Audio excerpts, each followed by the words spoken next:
स्वागत सभी का। पिछली कक्षा में हमने स्वर्ण काकः अर्थात सोने का कौवा इस पाठ का अध्ययन प्रारंभ किया था, जिसमें हमने पढ़ा था कि कौवे के महल में जब वह बालिका सोने की सीढ़ी के द्वारा पहुंच जाती है, उसके बाद आगे देखते हैं। चिरकालं भवने चित्र विचित्र वस्तुनि सज्जितानि दृष्ट्वा सा विस्मयं गता। महल में विभिन्न रंगों से सजी हुई वस्तुओं को बहुत समय तक देखकर वह हैरान हो गई। श्रांतां तां विलोक्य काकः अवदत्। थकी हुई उसको देखकर कौवे ने कहा, पूर्वम लघु प्रातराशः क्रियताम। पहले थोड़ा सा नाश्ता कर लो।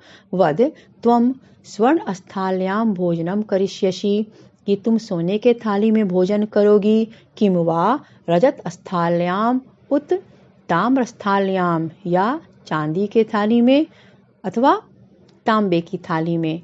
बालिका अवदत्, उस बच्ची ने कहा, ताम्र स्थाल्यां एव अहम निर्धना भोजनम करिष्यामि। मैं गरीब तांबे की थाली में ही भोजन करूंगी। तदा सा आश्चर्यचकिता संजाता, तब वह बहुत आश्चर्यचकित हो गई।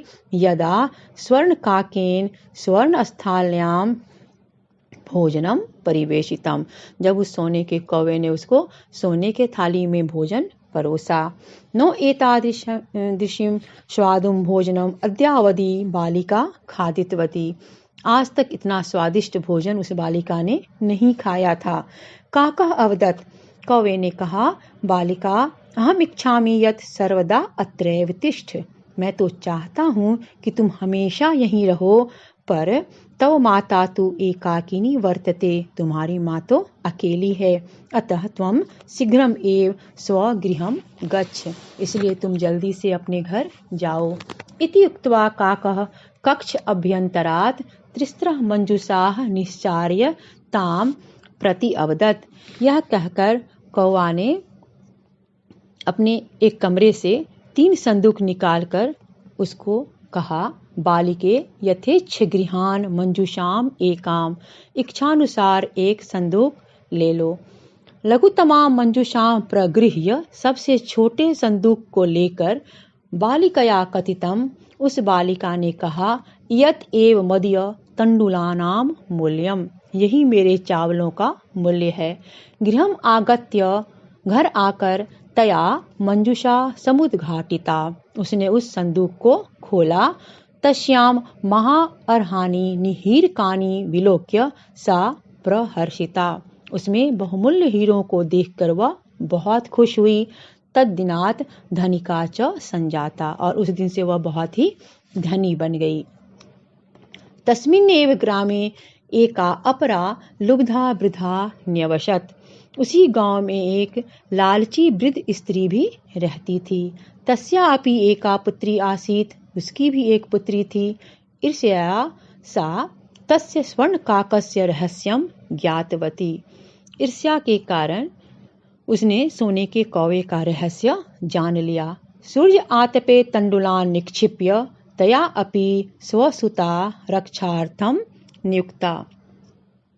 उसने भी सूर्य के धूप में चावल रखकर अपनी पुत्री को उसके रक्षा का काम सौंप दिया। तथैव स्वर्णपक्ष काकः तंडुलान भक्षयन् तामपि तत्र एव अकारयत्। वहाँ उस कौवे ने भी, सोने के पंख वाले कौवे ने भी चावल खाते हुए उसे वहीं बुलाया। कहाँ? पीपल के पेड़ के पीछे। प्रातः तत्र गत्वा सा काकम निभर्ष्यन्ति प्रावोचत। वह प्रातः वहां जाकर कौवे की निंदा करते हुए बोली, भो नीच काक, अरे नीच कौवे, अहम आगता, मैं आ गई हूँ। मह्यम तंडुल मूल्यम प्रयच्छ, मुझे चावल का मूल्य दे दो। काकः अब्रवीत्, अहम त्वत्कृते सोपानम अवतारयामि, मैं तुम्हारे लिए सीढ़ी दे रहा हूँ, भेज रहा हूँ। तत्कथय, तो बताओ। फिर उससे भी पूछता है वही प्रश्न कि सोने का सीढ़ी भेजूं, तांबे का या चांदी का। गर्वितया बालिकया प्रोक्तम, उस घमंडी लड़की ने कहा, स्वर्णमयेन सोपानेन अहम आगच्छामि, मैं सोने के सीढ़ी से आऊंगी। परम स्वर्णकाकः तत्कृते ताम्रमयम सोपानम एव प्रायच्छत। लेकिन सोने के कौवे ने उसको तांबे की सीढ़ी दी। स्वर्णकाकः ताम भोजनम अपि ताम्रभाजने ही अकारयत। सोने के कौवे ने उसको खाना भी तांबे के भोजन में ही करवाया।